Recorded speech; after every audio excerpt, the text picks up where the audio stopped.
When I was around 11, I remember flicking through some TV channels trying to find something that would entertain my 11-year-old self. Among all that scrolling, there was one TV show that looked different from anything I had ever seen. I couldn't put it into words at the time, but there was something exhilarating about what seemed like normal people swinging and flying across buildings. There was something special about this show. Everything from the music, which elevated the emotional thrills of the action scenes, to the very unique style of animation, which was not prominent throughout American animated TV shows. Yet, what really shocked me were the events that followed after this scene. The characters we had been following up until this moment quickly dodged what seemed to be a human-like giant. On the surface, it looked like they were able to avoid danger, but one of them was missing. That one sequence managed to set apart this TV series from anything I had seen at the time. There was this pure sense of brutality which was not shown on your average cartoon. The characters from this world seemed to be in actual danger. Once someone encountered death, he or she would not be returning to be a part of the concurring cast of characters, meaning that every decision made had a weighted feel to it. There were actual consequences to these decisions which influenced the way in which the narrative of the story took shape. Little did I know at the time that what I was watching would go on to become one of the most compelling and mind-twisting pieces of media. A story that goes beyond the typical hero versus villain route. A story that can invoke emotions of anger, fright, thrill, excitement, unease, tension, shock, anguish, curiosity, and hope, combining them all into a single entity, leaving lingering questions such as who's going to live, who's going to die, and who you should be really rooting for towards the end of the series. That is the story of Attack on Titan. Season 1 of Attack on Titan left a lasting impact that no other anime has been able to reach since the early 2000s. The first episode having one of the most iconic hooks within media, plunging the viewers into a world full of terror and tension, retaining the eyes of those who are watching and not letting them look away for even a second. If you've been keeping up with the anime community or just internet pop culture, then you're probably already aware of the core premise of this story. A world infested by man-eating humanoid titans going against the remains of humanity who have survived the attacks of these colossal creatures and have hidden behind the massive walls of the capital city. It was this simple yet effective premise that managed to draw the eyes and attention of not only the anime community but also a broader mainstream audience.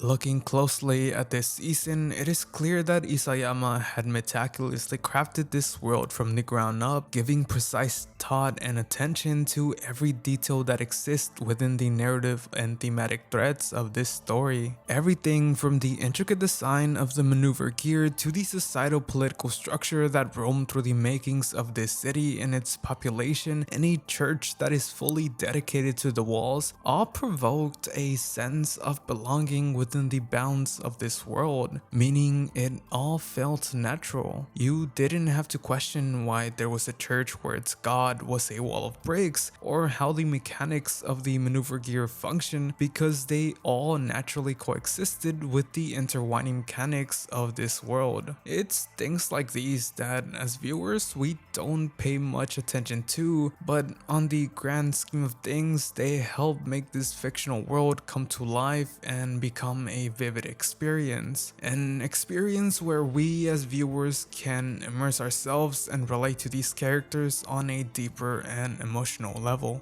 However, despite the dense world building, I felt as if this season lacked a certain element that will retain my interest in following this story beyond what this season had to offer. If I were to put it into words, this season felt as if it was being driven by the thrills of the action sequences and the brutal actions presented by the Titans. The story didn't offer much in terms of character development. Most of them were very one-dimensional and didn't really have much of a purpose besides just being killed off, feeding that shock factor that kept the audience engaged. However, what came next would alter my opinion on this series and cement the idea that this is probably going to be one of the most compelling pieces of media that I'll ever get to experience.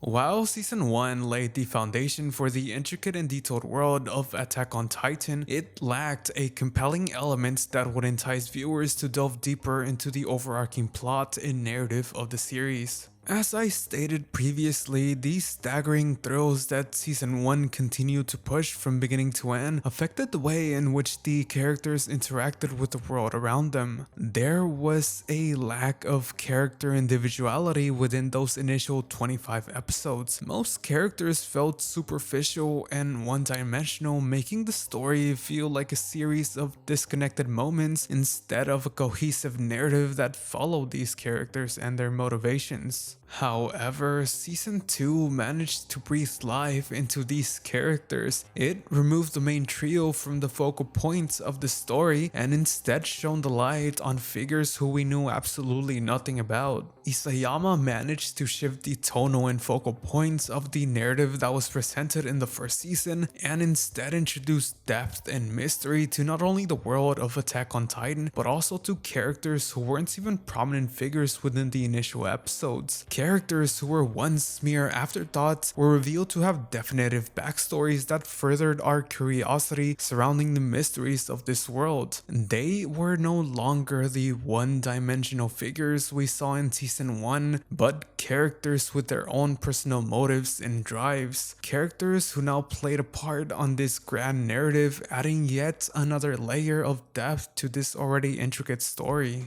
There was now a lingering sense of mystery that surrounded this world. Through the interactions of these characters, bits and pieces of information were unveiled, each piece slowly building up to a much larger enigmatic puzzle. It was this withholding of information that held the audience in suspense, each revelation building anticipation for something more significant. This story now evoked emotions beyond thrills and shock. It had elements of suspense, mystery, horror, tension, curiosity, and much more. It was no longer the surface level story in which you came for the action thrills and gore, but a more intuitive narrative with characters that organically interacted with the world around them, weaving the path to a much grander storyline. Season 1 introduced us to the world of Attack on Titan, enthralling its viewers with its awe-shocking scenes and the thrills that came with it, while Season 2 breathed life and depth into that world, making the characters feel more alive and organic. Season 3 is the encapsulation of all of this. Every element that has been accumulating throughout this story, the characters, the world, the mystery, the tension, the action, the essence of the series itself is all captivated by this one season.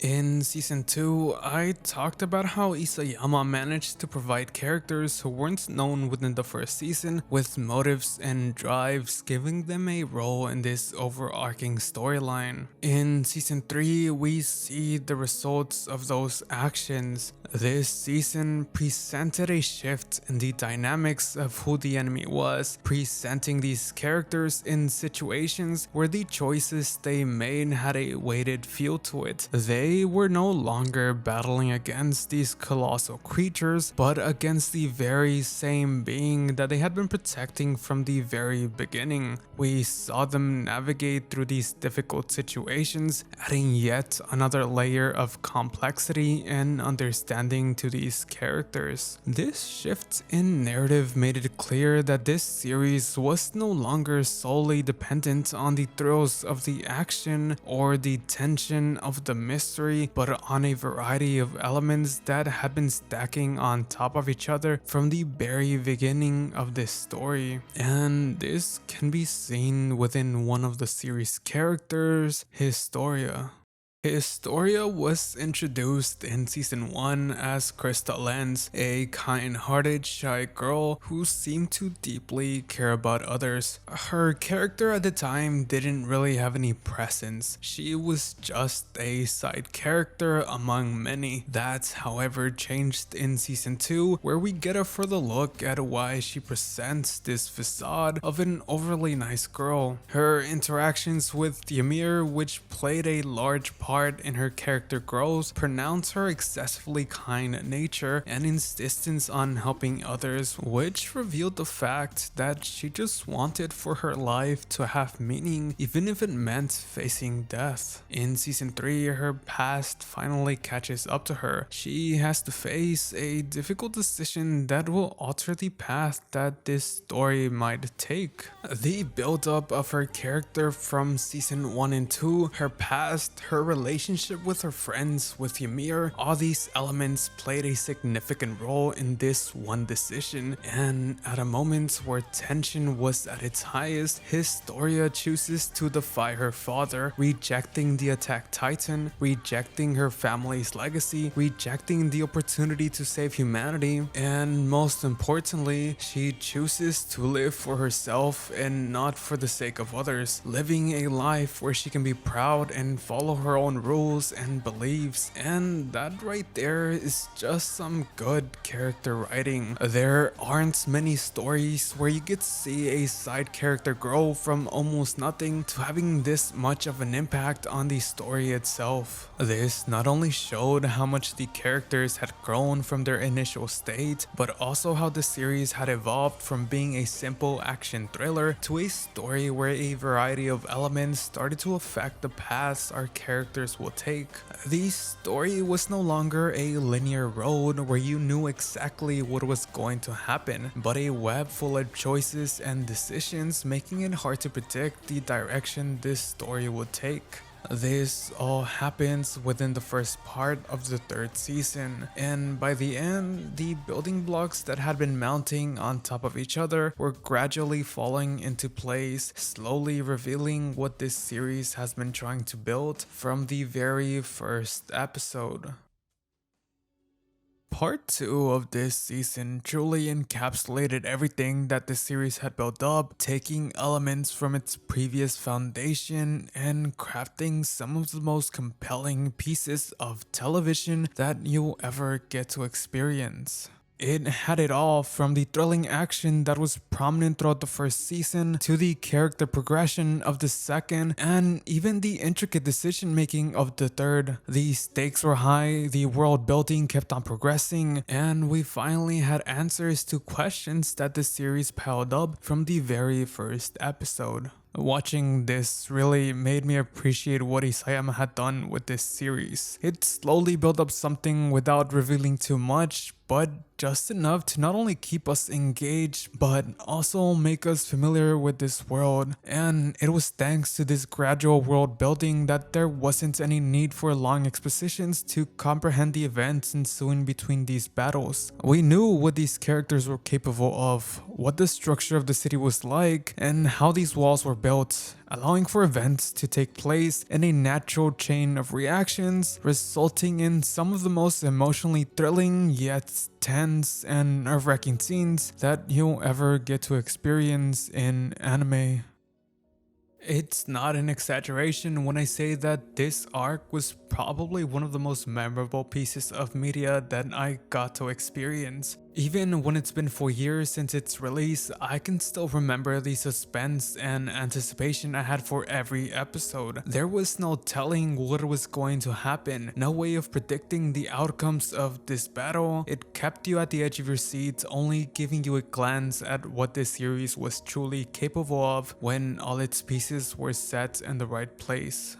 You truly felt the weight behind every character. Their actions were no longer surface leveled, they were developed, now with a purpose driven by motives in which we learned throughout the course of this series. We felt emotionally invested. We felt hope and dread as every episode unfolded, and I mean, just look at the scene. Anxiety and panic running through the air as these soldiers prepared for one last attack without knowing if this will even result in their victory. The way this scene was composed, every frame from every second captured the intensity and emotional distraught that these soldiers were facing, and within a matter of seconds you were invested. You began to feel the tense and dreadful situation that they were facing, feeling uncertain for their next course of action. Yet hope started to emanate, giving you a false sense of relief and excitement just for that flame to be blown out by the very next second.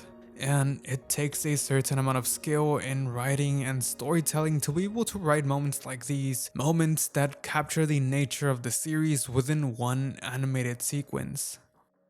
Attack on Titan evolved from a simple action thriller to a drama involving all these different characters who were driven by their individual narratives. However, as this season concluded, I realized that wasn't the case. I've used words such as evolved, grow, develop throughout this video to describe the process in which this story was becoming more reliant on its characters while expanding on the lore and exposition of this world. And while yes, as this story moved along, each season added an element that made it more enticing, whether it be human conflict, world building, suspense, thrills, mystery. The story had always hinted at something much bigger.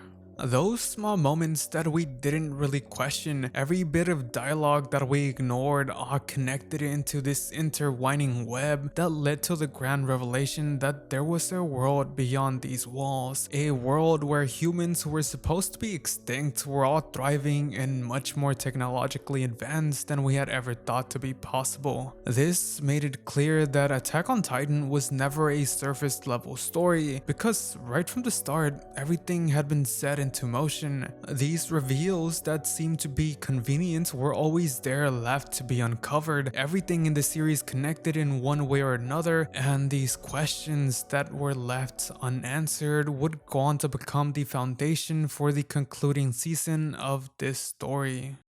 Throughout the course of this series, the narrative was promptly centered around the protagonist of this story: Eren, Mikasa, Armin, the Scouts, the Eldians as a whole. We've seen these characters change, develop, and grow. We know how they think, how they act, and the reasons behind every action they take. We can sympathize with them and understand them. We know what led them to be in their current situation, so it's hard to imagine ever feeling empathy for the very same people who would come to oppose them. Season 4 does something that is not often explored in media. Typically, an antagonist is used as a means to an end, someone or something inserted into a story with the sole purpose of getting defeated by the protagonist. However, an antagonist is more than that, and in this case, it's a reflection, a mirror into what the protagonist has currently become. And beyond that mirror, there is a person, a living, breathing person, someone who has ambitions,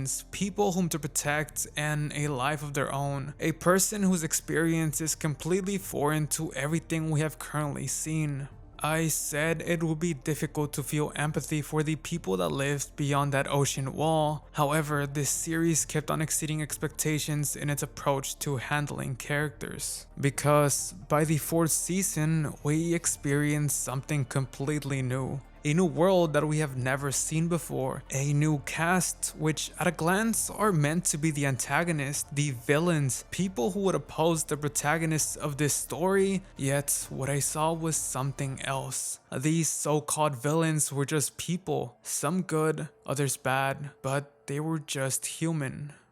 It was this humanization that the story presented upon its antagonist that made this series feel more alive. There was no singular villain to defeat, but just people with different drives and ideals all clashing within this one story. It was for this reason that I loved the direction this series took upon entering its 4th season. We got to know these antagonists as people. We learned who they were, who they cared for, and what drove them to fight in this war. We got to see them interact with the world around them in a very tranquil manner, showcasing that they too were just humans. And it was moments like these that skewered our perception as to what was right and what was wrong. Because as soon as our protagonist entered the stage, we felt satisfaction for the damage they had done. There was finally an entity to pursue, someone who could pay for all the tragedies that befell the people of Paradise Island. There was now a way to take revenge that wasn't just killing mindless titans, but individuals with awareness, someone that could feel the same pain they felt when those titans demolished their cities and devoured their loved ones. There was now this conflicting feeling that the story had arisen. We've seen these characters suffer, face loss and tragedy to the point where their actions almost seemed justifiable. However, when some of these characters started to question whether what they were doing was right or wrong, you start to realize that the direction this story was taking wasn't one where the heroes would go on to defeat the villains, but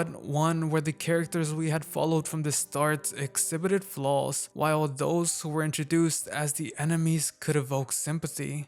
This wasn't going to be a simple story where one side was right while the other was wrong. There were multiple acts at play, each character acting in accordance with their goals, while every action they took kept on shaping their perspectives and ideals of the world that surrounded them. We witnessed characters such as Gabby, whose deeply ingrained ideals since birth were challenged by the presence of non-threatening Eldians. Reiner, a character who was introduced in season 1, now had these intricate layers of death which slowly began to unravel as this season unfolded. He who was once thought to be a villain was in fact just another victim of human greed and war. He just wanted to be a hero for the sake of his mother, yet he soon came to realize that the path he chose was fueled with the blood of the innocent and the guilt that came with it. Then there's Eren, whose suffering was a result of those within this nation, yet just like Reiner, he soon came to realize that not everyone was a villain. This nation was filled with people who were innocent, kids, parents, regular people with normal jobs. However, just how Reiner carried the lives of his comrades, Eren also carried the lives of his people, the devils of paradise, the Eldians. He who persisted in attaining this freedom for himself and for those around him, he who just wanted to protect this island from any harm, was pushed to the point where the only option he seemed fit was to destroy anything in his way, pushing forward to the point where anyone who could pose as an enemy, whether it be in the present or future, would be annihilated, gone, removed from existence. And it was this greed for freedom, for salvation, the consequences of war and human conflict that initiated one of the cruelest and most hopeless depictions of human terror. When you hear about a cataclysmic event in which death and destruction befalls the human race, it is sometimes hard to visualize what that actually looks like. An event that is so helpless, embedded with dread and fear beyond what one person could have ever imagined. An irreversible event where millions upon millions see their demise without being able to do anything about it. There is nowhere to go, nowhere to hide, and the boundaries between life and death get blurred. The only thing you see is humanity at its darkest moments, crumbling down into a state beyond panic and despair. Yet, despite this, there is a glimmer of hope in between this cruel and hellish nightmare. For once, we get to witness humanity at its core, because even when survival is a priority, humanity will carry the hope of its kind in one of their own, not letting anything get in the way of its chances to live a life beyond this ongoing hell. That is the Rumbling, an event that signified what Attack on Titan has become. It is the buildup of 10 years of storytelling, signifying the outcome of human conflict, war, and violence. You truly felt the weight behind Eren's decision. This wasn't the cleansing of only one species, but every living thing on this planet. We get to see animals try and run as far as they can, humans across the world praying portraying. Tribes watching in awe as these colossal creatures decimate everything and everyone in their path, not leaving anything behind, just moving forward until all life ceases to exist. Rarely do you get to see the message of a series portrayed in such a beautiful yet horrific scene. There was no dialogue, just a mixture of raw human emotions. This exemplified what Attack on Titan does best. The reason we felt emotionally invested in the death of these humans wasn't because of the hopeless situation they were facing, but because we know exactly what had led them to be in this situation. It wasn't just some one-off villain that caused this, but the hero of this story. The one person whose life we had been following from the start. It was someone whose suffering we witnessed, someone who has experienced unimaginable pain. Yet, despite this, he kept on moving forward, fighting through this living hell. We rooted for this hero, yet this was his answer, his solution to all the problems the world had thrown at him, and the key to that freedom he once sought to attain. On the other side, we have this twisted conjunction of heroes and villains alike, all coming together to stop this greater evil. The decisive nature of these characters come into play when they are asked to team up with the very same people who have been terrorizing them for years on end. It's a situation where there are no right or wrong answers. Throughout this season, we have experienced this world from the lens of those on the opposing team. We know that there are innocent lives at stake. We saw the humanity within this nation. However, we also saw the horrors that were brought down to the people of Paradise Island by that very same nation. And it's the clashing of all these conflicting ideals within the story that make this series so captivating and breathtaking. The boundaries between who's good and who's evil kept on getting blurred as these characters had to make decisions which would pit them against their very own. And it was moments like these that made you reflect on what the series has been able to accomplish. We were able to witness all these individual moving parts come together for one final showdown. Every element that the story had introduced was present, and now the only thing left was to conclude this decade-long story. The final to this series was a spectacle to say the least. I really have to give props to the Mappa animators for being able to give us some of the most thrilling and heart-stopping action we've seen throughout the season, and it was through this enthralling battle that we were able to witness the closure to all these individual characters. Levi was finally able to kill Zeke, marking the end of Erwin's mission. Armin became a determined strategist, no longer following the shadow that Erwin had left behind. Mikasa was able to overcome one of her greatest obstacles, and Eren was finally able to experience that freedom he longed for as a kid. I think one of the greater aspects to this final was the realization that Eren was not this grand master strategist who was using the rumbling as a plan to liberate the Eldians. He was still the very same child who was entrapped within those walls. And while this season may not have given us a deeper look into Eren's character, it was clear he was being driven by something other than the salvation of the Eldians. In essence, the rumbling wasn't a necessary cause. It did more harm than it did good. The path leading to this event involved the death of characters who we had close connections with. It killed off millions of innocent people across the world, and even those who it was meant to protect fell into the destruction ensued by these titans. So rather than it being used as a weapon to protect these people, it became a tool to fulfill one childish wish. Ever since he was a kid, Eren had this distorted idealization as to what freedom looked like. His image of what was beyond those walls was manifested by the books Armin showed him as a kid, the image of a vast and empty world. That's what freedom meant to Eren. So once he got to know what was beyond those walls, he became disappointed. The world was different to the one he idolized as a kid. It was a dense world filled with people of all types, and once he realized this freedom that he had been looking for was that of a false ideal, he chose a path in which that false ideal would become a reality. That's the reason he started the rumbling. It wasn't to protect his friends or turn them into some heroes, but to see the world he once imagined as a kid, a vast and empty world, a world after the rumbling. Now, while I think the ending did a decent enough job of concluding these characters and their arcs, I will say that the story did not end without its flaws. From Eren being the reason for his mother's death, Ymir choosing Mikasa as the one to end it all, Eren's mind being a mess, and the Titan time power mechanics all made this conclusion feel disjointed at times, leaving the audience with more questions than answers. Perhaps if we were given an episode or two more, these elements could have naturally unveiled throughout this final, giving us a more proper conclusion. This isn't to say that the ending ruined this story. This was only a small fraction to a series that handled a multitude of things at once. The journey to get here was almost a flawless one in terms of writing, giving us some of the most compelling storytelling we've seen in entertainment. And while the ending may not have been executed perfectly, it still gave us closure to a decade-long story. These characters that we followed throughout this rigorous journey finally had a sense of peace and safety. We've seen them grow, fight, and suffer, so it's only deserving that they get to live the long, peaceful life that they had yearned for.